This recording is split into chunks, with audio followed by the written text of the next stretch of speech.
Is Marcelo Meyer's injury history a concern as he makes his way to the majors for the Boston Red Sox?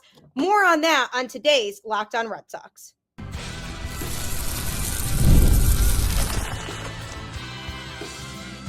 You are Locked On Red Sox, your daily Boston Red Sox podcast. Part of the Locked On Podcast Network, your team every day.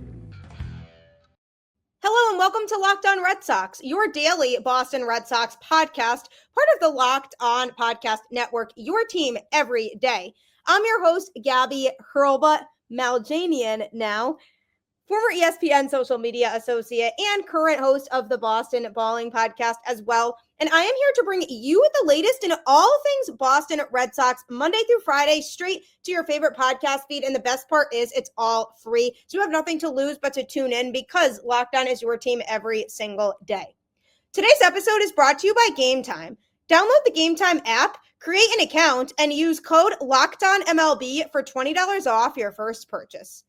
Happy Tuesday. Welcome to the show. I am joined by Jim Cain, Worcester Red Sox play-by-play broadcaster. And on yesterday's show, we talked a lot about Kristian Campbell and Roman Anthony and the potential of them being absolute superstars with the Red Sox in Boston. But is Marcelo Meyer somebody we should be concerned about?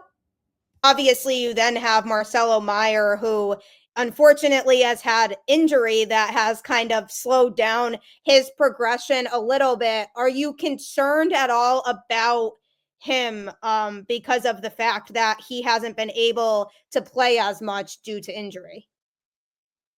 No, it's a good question, Gabby. I think a lot of people were concerned when he went down for the season last year after he got promoted, never played a game with us. Yep. I think there are two ways to look at it. Obviously, it's a concern that he's had these injuries the last couple of years, especially, this back glute thing that popped up last year. On one hand, you could say, okay, well, he's young, early 20s, and he's got these back problems. That doesn't seem like a good sign. The other way you could look at it is he's young, and these seem like injuries that potentially could be no big deal, and you just nip in the butt and go from there. I think the talent is off the charts with this guy. There's no doubt about it. He's got the look of the everyday shortstop for the Boston Red Sox, right? Or, we heard Alex Cora at Fenway Fest a few weeks ago say they're going to try him out at some different spots, whether that's second base, maybe it's third base, who knows? But I think we're going to see him move around the infield a bit, as we've seen a lot up and down the system, where there's an effort, really not only with the Red Sox, but across the sport, to make guys more versatile. Just look at, Bobby Dahlbeck, who is no longer with the organization, but we saw him, venture out to the outfield just to put himself in a position where if the Red Sox needed a guy, look, hey, I played the outfield. I can go up and I can play right or left in a pinch for you. So I think that part of it with Marcelo Meyer is going to be very interesting to see just how much time he gets at other positions and also what other positions he is playing. Because I think that's going to also kind of tip the Red Sox hand as to what they might be thinking long term. But I think the talent is still there. The injuries, if I was to put it this way, I would say not capital C concern, maybe lowercase c concerned with the injuries for Marcelo Meyer. That's sort of how I look at it right now. Okay. Yeah. I mean, it's definitely something to think about because I'm already seeing conversations come up about, is he going to be injury prone? Like, is he going to be a player that we won't get to see a lot of on the field, even when he does get called up? Because in his young career already, he's had these things come up. So it's definitely something that I think people have started to talk about a little bit and is something to think about. But I don't doubt at all that when healthy, he could be one of the best players in the sport in the future. I agree. I really agree. And I go back to when the Red Sox drafted him and just the excitement that he fell to them. That was the talk, was the Red Sox were surprised that he was there. I mean, again, he wasn't the number one overall pick, but the Red Sox, according to all the reports and everything you read, that they had him ranked on their boards, their charts. I'm sure they weren't the only organization #1 overall. So they were thrilled when he fell to them. And, I think they still believe in him. I have no doubt in my mind that they think otherwise. There's been nothing out there that I think that dissuades that. And he's kind of been like the forgotten guy because of these injuries, with all this attention on Anthony and Campbell. And again, rightfully so for what they've done. But, Marcelo Meyer was kind of like the #1 of the bunch at the very beginning. Yeah, I was going to say, he was kind of the one who started that conversation about this special group of prospects. It was like, oh, we have Marcelo Meyer. And then it's like, oh, by the way, we have these other guys too that are really good. So I feel like he was kind of the main part of that discussion at the beginning. So I think it would have been cool to see them all get their call up to the majors together. I mean, they've all kind of traveled through the organization together, but then I just knew that was unrealistic when I found out that Meyer was going to be missing the whole season and the other two were going to be getting more productivity and more work in this past year. But I do feel like for somebody like him, it would be best for him to spend the whole season in AAA so that he can at least like make sure that he can play a fully healthy season, because to me it would feel like they're rushing him up to the majors if they do it at some point during this season, since he hasn't taken a single at bat in AAA yet.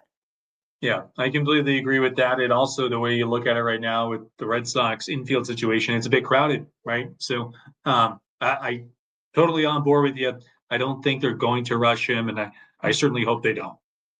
Yeah, and it's interesting you mentioned versatility, and I think that's something that the Red Sox really like about Cedar Rafaela is the fact that he can play both in the outfield and in the infield, and he's obviously a tremendous defender, and they were saying they wanted him to play in center field a lot this upcoming season so they can really maximize his defense, but he got a lot of time at shortstop in 2024 because of Trevor Story's injury, and it's a similar situation with Kristian Campbell because he's somebody who has been talked about as potentially playing in the outfield as well. And so I think that's another reason why his call up could happen sooner than some people might think, or at least definitely sooner than these other guys, because he can kind of be utilized in a couple different spots, like based on where the Red Sox kind of need him to play at the time. And I think that's something that will help him out a lot in his career.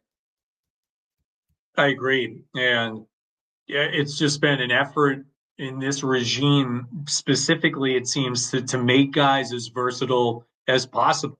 If the bat plays, they'll find a spot. There's no question about it. I mean, look, the Red Sox have historically had arguably the best offense, not only in the American League, but in all of Major League Baseball. They're perennially in the top 5, top 10 in runs scored. But you look at him as currently constituted, no Tyler O'Neill, of course. You're still missing that right-handed power bat. And, maybe that does become Kristian Campbell in time. Who knows? But the versatility aspect, to your point, Gabby, I just think it gives them options. Just look at Alex Cora this past year. And how many times did he go to pinch hitters and early, right? And it kind of became like this game of chess and checkers where you're playing, you're going lefty, righty, you're looking at numbers, but that you can plug in a guy in the 5th inning because he can go and play right field, or if he needs to play third base, he can go over there as well. So I think at the end of the day, it's given Alex Cora a lot of options, and it's brought the best out of him. And we saw that a lot last year where he was, basically emptying the chamber, for lack of a better phrase, where he was utilizing like every guy like on the bench, and really taking up all 26 guys on the roster, which I think plays to his strengths. And I think it's all in an effort to make the Red Sox better. Yeah, there were so many games where I was sitting there like, what is Cora doing right now? Like every single person's been used. So now they have nobody on the bench anymore. So now like, what are they going to do if somebody goes down in the 9th inning or something and can't be used anymore? Like he played so many like fun little games within these games. And I was like, that's what I love about Alex Cora is he's never like not thinking about those types of things and like certain matchups, like bringing in a pinch hitter because of who's pitching and doing different things. And I feel like Cora tends to do that more than we've seen from other managers sometimes, but I think he's great at utilizing the talent that he has. And I definitely applaud Alex Cora with all the injuries that the Red Sox had in 2024 and just the roster itself having some glaring weaknesses, especially with the pitching, and for them to be in the wild card conversation for a lot of the season despite that. I think he did a really good job in 2024 with what he had, and I think that's something that makes Alex Cora special is he knows how to get the most out of these players that he has because he is very much like a player's coach too. Absolutely. I mean, it's somebody who's played the game. He's played here, and he's just a great fit. He really is. And I think one of the best things that's come out of Jersey Street the last couple of years is the fact that they got him to lock up long term, which is phenomenal. And you want to talk about squeezing the juice out of the lemon. I mean, that's what he did night in and night out. And the more options, the more talent you can give him. I mean, just go back to 2018 as a first year manager. Yeah, look what that team did, So I think, does it get to a point where it's overwhelming? I don't know. I mean, he's a smart guy. I'm sure he'll figure things out, but in collaboration with the baseball ops department, of course. But, having him here, having that security of having a guy like Alex Cora who knows what it's like to play in this environment with these fans, this market, with the expectations, he gets it. He's the perfect guy for this job, I think. Hope you're enjoying part 2 of my conversation with Worcester Red Sox play-by-play broadcaster Jim Cain. Gonna get you right back to that. Attending NFL playoff games is an unforgettable experience that brings fans together. I remember the excitement and energy of a playoff game I attended last year, and I'm looking forward to making new memories this season. Game Time has a new feature called Game Time Picks that makes getting tickets for events even easier. It filters out the fluff to show you only incredible deals on great seats, so you don't have to waste time searching through thousands of tickets. I recently used Game Time Picks to find tickets for an upcoming NFL playoff game. Browsing through the deals was simple, and I found great value for all kinds of seats around the venue. The Super Deal was especially impressive, offering the best value for the event. The app's features like seat views before you buy and all-in pricing with no surprise fees at checkout made the experience smooth and reliable. Plus, the on-time ticket delivery and lowest price guarantee gave me peace of mind. Take the guesswork out of buying tickets with Game Time. Download the Game Time app, create an account, and use code LOCKEDONMLB for $20 off your first purchase. Terms apply. Again, create an account and redeem code LOCKEDONMLB for $20 off. Download Game Time today. Last minute tickets, lowest price guaranteed. Game Time really does guarantee you the lowest price on tickets. I promise you, I know from personal experience, it will change your life. Back here with Worcester Red Sox play-by-play broadcaster Jim Cain as we continue to discuss the future of the Red Sox organization. Yeah, I go back to a couple of Blue Sox players making their debuts last year. I think Jamie Westbrook, number one, had his first professional plate or major league plate appearance in the bottom of the ninth inning. I think it was against the Tigers at Fenway on some Sunday afternoon in June. I was like, we're going to Jamie Westbrook here, and he works a walk, which is great. And we saw a lot of that from Jamie and his time last year with the Blue Sox. And Mickey Gasper, I believe the same thing. He was called on in a pinch hit opportunity at Fenway later on in the year in a tie game or a close game late, maybe even an extra inning. So, he's not afraid to, if you're there, doesn't matter if you're a rookie, if you played 11 years in the minors like Jamie Westbrook, or if you're the top prospect in baseball, if we feel this is the best matchup, we're going to use you. And to their credit, it speaks to Chad Tracy and the coaching staff of the Blue Sox. It's kind of like a top-down thing that flows throughout the organization where, they've got these guys ready. And, it's paid off the last couple of years. Yeah, 100% it has. And that's another thing that I wanted to talk about too, is just that development aspect, because the Red Sox from a pitching perspective haven't always been the best at developing their pitchers internally. But over the last couple seasons, they've really emphasized the importance of wanting to develop their young pitchers within their system, and that pitching regime that they have in place now, really from the top down, starting with Andrew Bailey and kind of what he does to work with the major league pitchers. I think we're going to start to see a lot more success from some of the pitchers that the Red Sox have internally. And I actually had pitching prospect Hunter Dobbins on the show, and he spoke really highly of just the group of pitchers that the Red Sox have coming up.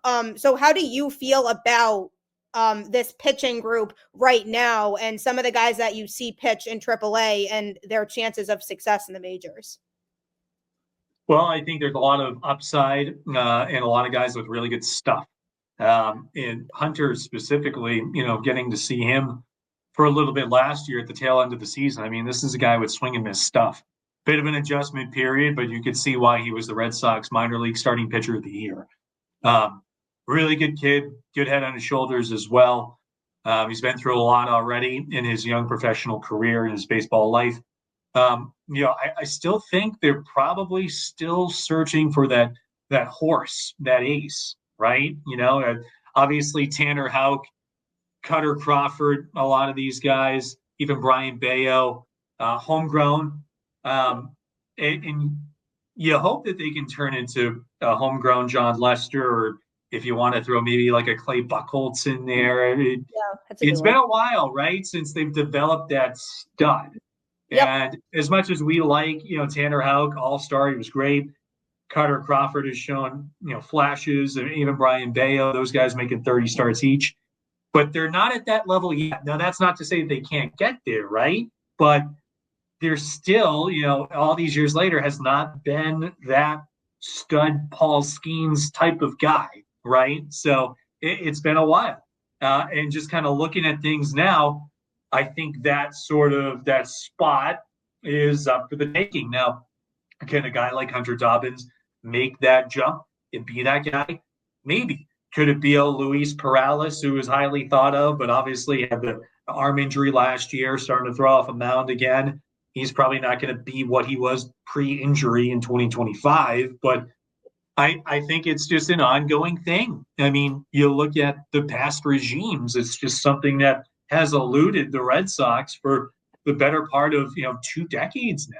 So, and look, they're not alone, right? I mean, that's why, not even the Paul Skeens, but Jared Jones with the Pirates and young pitching.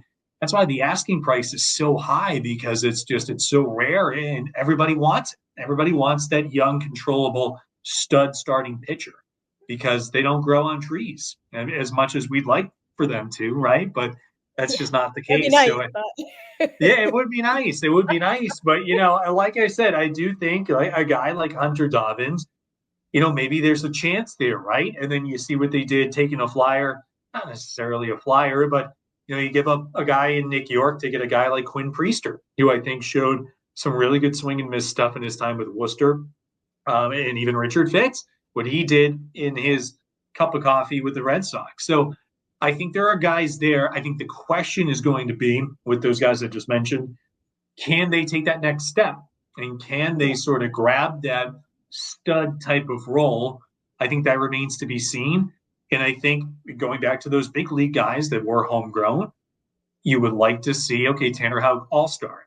Can he be a guy who garners, top 5 Cy Young Award voting? Brian Bayo, Cutter Crawford, same thing. So I think there are multiple candidates of guys at the big league level and in their pipeline that could be in that stud type of position. Yeah, I'm really high on Tanner Houck. I think he just has really good stuff. Just his straight up stuff, I think, is phenomenal.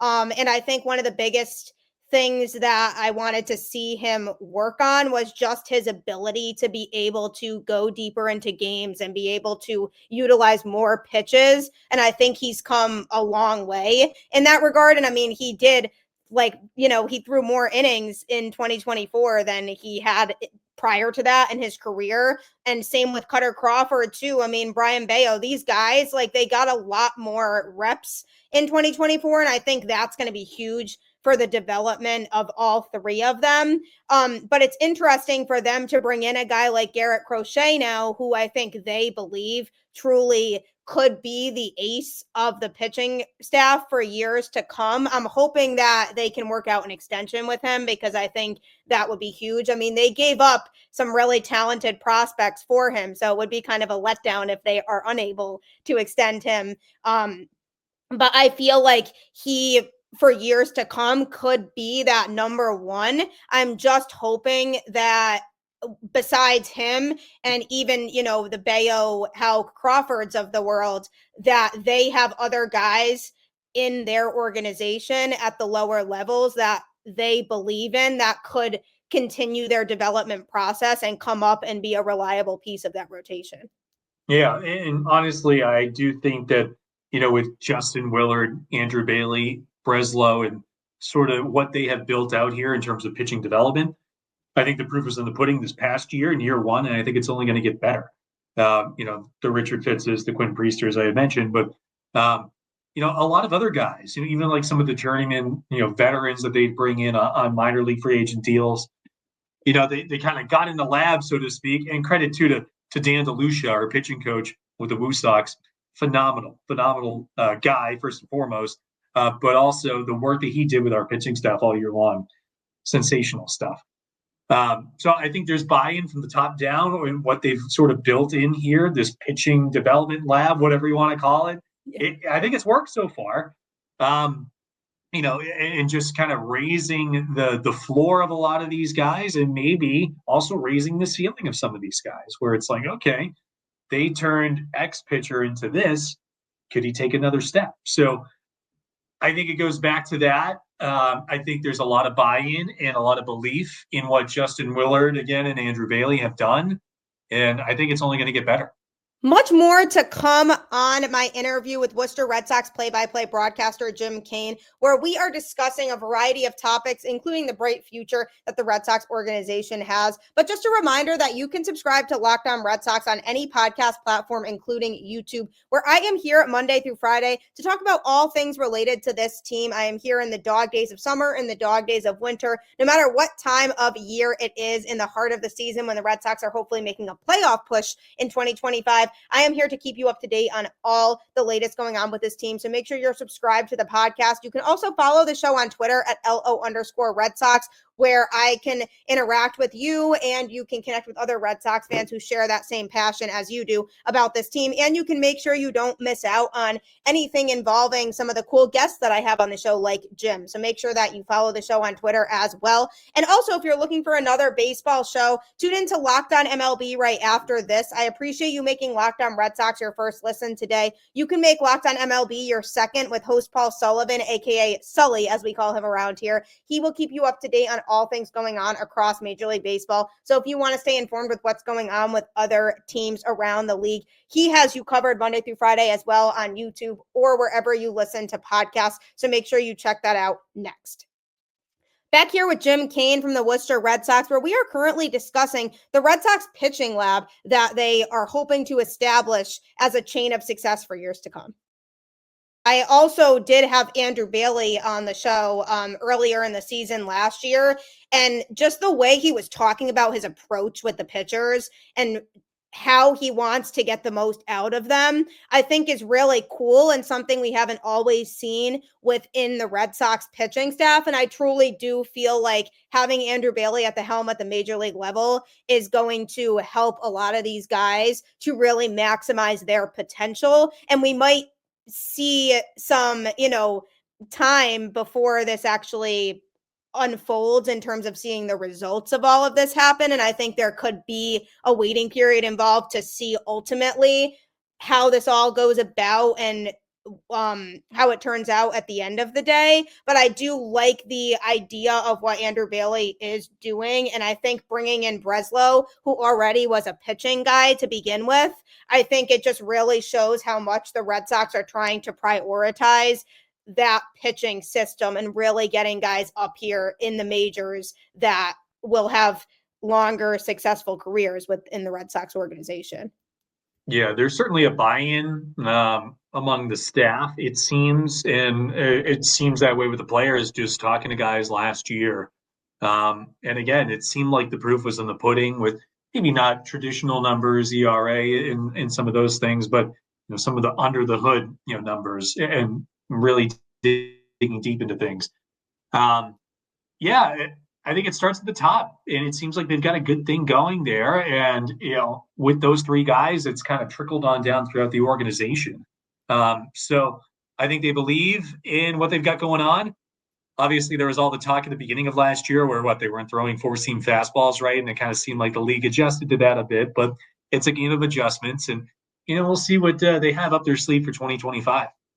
Yeah, absolutely. And I mean, I think the Red Sox future is well set up for success. I mentioned Garrick Crochet and how he'll hopefully be a stud for this Red Sox rotation moving forward, but they did pay a pretty steep price for him. And Kyle Teal obviously is a player who the Red Sox had to give up in that trade. And I was a little bit surprised, primarily because of the fact that it feels like they lack a lot of talent at the catching position now because they don't have Teal anymore. And granted, you have to give to get in this league, and the Red Sox built up such a strong farm system over the last few years for them to be able to pull off a trade like that. But that one was definitely tough to see go, just because of how much he had been highly regarded and how much he had been talked about, and where it kind of leaves the Red Sox just in general as an organization in terms of the catching position. Yeah, like you said, you have to give up something to get something, right? That's kind of what it comes down to in all these deals. It's a bit surprising because they really haven't had that franchise catcher in a long, long time. I mean, you probably have to go back to Jason Varitek, right? I was going to say, I don't think there's been one since Varitek. Like, I know that Blake Swihart back in the day, that was sort of that next guy, and unfortunately, it didn't work out for him. They tried putting him in the outfield. They had the foot ankle injury sliding into the wall at Fenway, which kind of derailed some things for him. But Kyle Teal was kind of that next guy where it was like, much like we were talking about having that number one stud pitching prospect, really haven't had that in terms of a catcher either. They've had some quality guys come through the system over the years, but none to his level, and certainly a guy who was taken 14th overall in the draft. Yeah. So I think it's interesting to see what they do moving forward here. Is that something where they try to target a catcher in the draft? I mean, the baseball draft is a lot different than some of these other sports, right? NFL, NBA, like you kind of just take the best player that's available to you. You may have an emphasis maybe on pitching, which I think we saw last year. Yeah. But you're not going to say, well, we need a catcher, let's take him, because you don't know. I mean, you don't know how these guys are going to pan out. So I don't know what's going to happen. I think it's very interesting. I think it speaks a lot to how they feel about Connor Wong. Yes. There are a lot of pundits out there about some of his receiving and things of that nature, but I like Connor Wong. I think he brings a very unique skill set, and then he's very athletic, guy who can run. He's got a good arm, and he's still relatively young. And I think what a lot of people have to remember is that this is a guy who in college was an infielder. So it's not like he's a totally natural catcher. And catchers, more than any other position on the field, they take the longest to develop. I think he has shown a lot of promise. I think he's an unheralded guy, and I don't know why I get the sense that maybe Red Sox fans are down on Connor Wong. But I think some are, yeah. Yeah, it's not like he's the guy that needs to be the savior on this team either, So I like Connor Wong. I'm a big fan of him, and I think, again, it's still relatively early in his career, right? Like, I think we kind of need to give this, some more time. But big fan of Connor Wong. I think it's a vote of confidence for him. And I think it's going to be interesting now where was that in the back of his mind that, Kyle Teal's coming up? I don't know. Not in the heat of battle, not in the middle of the game, but you do wonder in like those idle moments, is he thinking like, is my job safe? But now he's kind of got this security blanket of like, all right, Connor, you're the guy.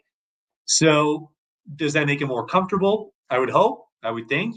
And I'm very curious to see what season Connor Wong has in 2025. I'm a big believer in him.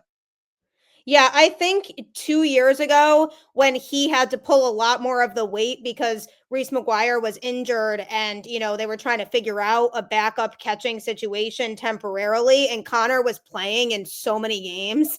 I think that actually you know, worked out really well for him in terms of his growth because it made him used to taking on more of that workload and having more reps. I think paid off for him. And we saw a little bit of that in 2024 because he had a good season at the plate this past year. And I really think that part of that heavy workload he had to take on in 2023 was part of that. And I think that definitely benefited him. And I just hope that he continues to grow. I definitely do still think he needs work defensively. But like you said, he's still pretty young and he still has time. So I think the Red Sox probably believe that he's on the right track to be able to develop and be that number one catcher for years to come for them. Yeah, I agree. I totally agree. The other thing you have to kind of keep in the back of your mind is not that it's going to happen in 2025, but you do wonder about the automated balls and strike system and what,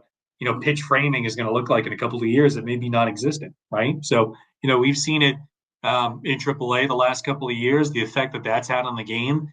And you're going to start to see it experimented with during spring training games.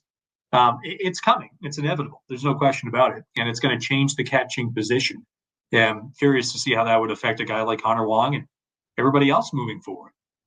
Yeah, that'll be really interesting too when it gets implemented. And over these last couple of years, when we've seen all these new rules and things being implemented to the game, I'm sure there's going to be a bit of an adjustment period for everybody, kind of like there was with the pitch clock and all these other things. But it makes the game more exciting for sure when you try to add these new things and kind of see how people respond to that. So I'm definitely looking forward to the future for the Red Sox, I guess, is the best way to sum it up. And I think the Red Sox have arguably one of the brightest futures of any team in Major League Baseball right now in terms of all of the young talent that they have. I'm just hoping that they can start to move into that mode of, okay, we have our young core. Now let's pair them with some veteran talent so that we can go out and win some championships. Because that's what Red Sox fans want. They want to get back to winning and they want to get back to watching the Red Sox dominate like they have in the 2000s. So we'll see, how that goes for them and what other moves they make this offseason, if any. But Jim, I really do appreciate you taking this time to chat with me. This was fantastic. Oh, it was great, Gabby. I thank you for having me on. And hey, let's do it again soon. Yeah, 100%. We'll definitely have you on soon for sure. And I'll definitely be at some Woo Sox games this year too. So definitely we'll let you know about those games when I am there. But I do appreciate you coming on. And everybody, as always, appreciate you tuning into the show. Like I always say, keep the faith and go Red Sox. And I will catch you all next time.